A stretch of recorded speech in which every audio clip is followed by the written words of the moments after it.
Hey, Chris. So, very cool seeing the first version of concept. So, thank you. I appreciate very much the exploration. So, I came back to take a look at the Reflector Mech and to sort of see what was vibing with me. And because with these concepts, I noodled quite a bit to pull them together from just my own concepting. So, I want to stay a little closer to the next round of designs to their sort of the original bits. We should definitely be creative and explore, but we should also not completely lose sight of what I think made these really great in the first place. So, with that being said, in general, I just use a couple, use some concepts here as we're looking at these, right? So, one is I want to explore a crystal, a lot of hollow material for the reflector, and I think I can kind of sort of see this a little bit here. Also, along with these lines, coming back to look at this, this is about how the lasers come into this reflector crystal, and that reflector crystal then breaks out into each of the beams, right? So we've got the 6 beams, and when I'm looking at this design for the 6 beams, right, like it doesn't quite I think capture how the beams are going to reflect. So let's come back, work on our crystal design with that in mind. and then I think visually, because you're going to see these before the lasers actually come out, I think that'll be really interesting. So and be able to see those, because part of the magic is when the lasers come together and then they reflect out through the reflector crystal. And maybe I could do one of these. Hello. Pop. Yeah, that works. All right, cool. Awesome. Yeah, so if I take this guy, pull it down a little bit, it's going to be a little bit bigger. Yeah, maybe a little bit smaller. I mean, it's not completely to scale, obviously. So, and I think here what I'm kind of missing, right, is if I think about, like, I can see, okay, like this beam's going to come through. So I kind of we should design into the edges of this, the fact that the beam is going to come in, get channeled into the center, which is cool here. And then that kind of charges and reflects the beams out. And I think what we're missing is hey, what's the thing that's channeling the beam outwards? And these beams are they're going to be bigger, chunky beams. So I want to make sure that the crystal itself kind of carries that. I think you started to explore that a little bit here with these kind of nodules, which I like. That's why I kind of checkmarked the nodules. I think you're getting closer with sort of this kind of eye. I think we need to work on this space here for that channeling bit. So that's one thing. I think with these two here, I appreciate the thinking. I think we're in the spectrum of it's too alien for this, a little too alien for that. We're starting to get here. I like kind of the shape that you've got going on here in the segmentation. I really enjoyed these like under engine things. These are kind of cool. So I was like, oh yeah, that's pretty neat. I kind of like the accents. So I think this is probably the strongest design, or my favorite out of the 3. And I think so that's that. So we'll do alien, bigger reflector. These are autonomous defense drones, right? I want us to think about these things. They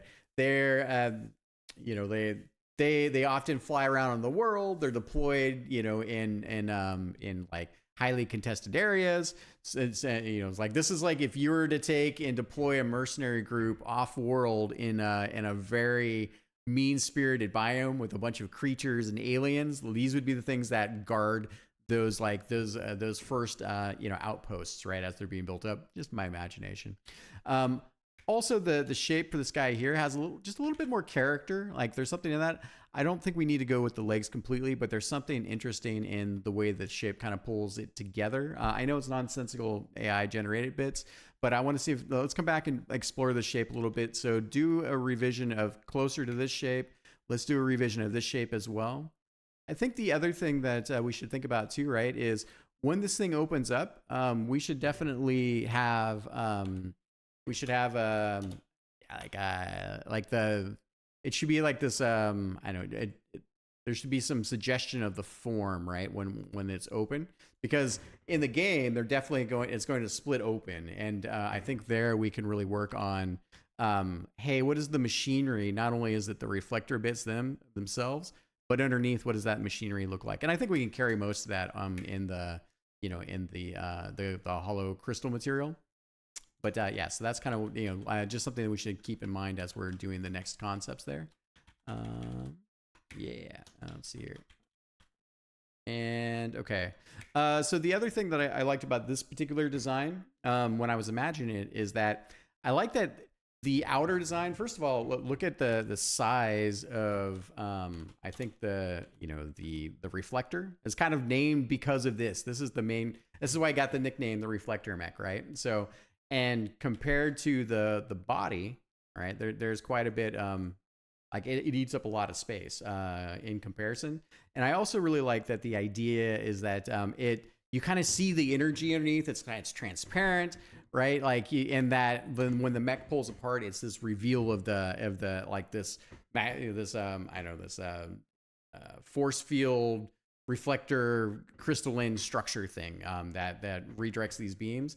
And I really like the idea that you can see that functionality in its form when it's on screen, and then when it opens up, it gives you that moment of like, oh, that's what's going on inside. So it opens up, it's got this huge containment field, and then you have the beams and how it works from there. So so that was the crystal see-through bit. Also, just a little bit of character. Like, they're not super flashy. I think we should carry a little bit of that like construction worker flavor, right? These are utility. They're like utility autonomous drones that also really show a lot more of their function here in terms of just when you see them kind of at first glance. We're making it up as we go, but that's kind of like in my mind that's what sort of makes me appreciate I think their design. Also kind of like the paneling, and like it's not character based necessarily, but we should take a little bit more cues of like a hint of construction worker, very very sturdy,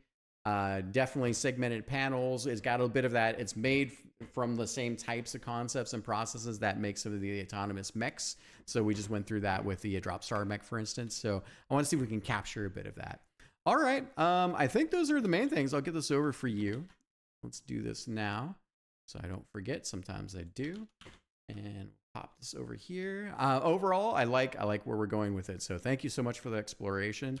Let's see the next version. So do 3.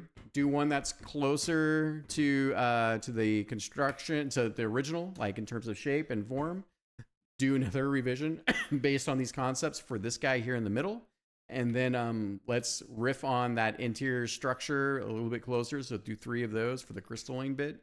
And then let's just do one more that's just, if something gets you inspired from all we've talked about with this, and you can do one that's just completely different. So, and then we'll go from there. All right. I will talk to you soon. By the way, if you're watching this video now, this would be the time to also provide your feedback and comments. So while we're actively working on this, it takes us about somewhere between 4 and 6 weeks to kind of work on our characters, several revisions a week. And the earlier the feedback, the more opportunity you have for us to listen and maybe incorporate it. With that being said, talk to you soon.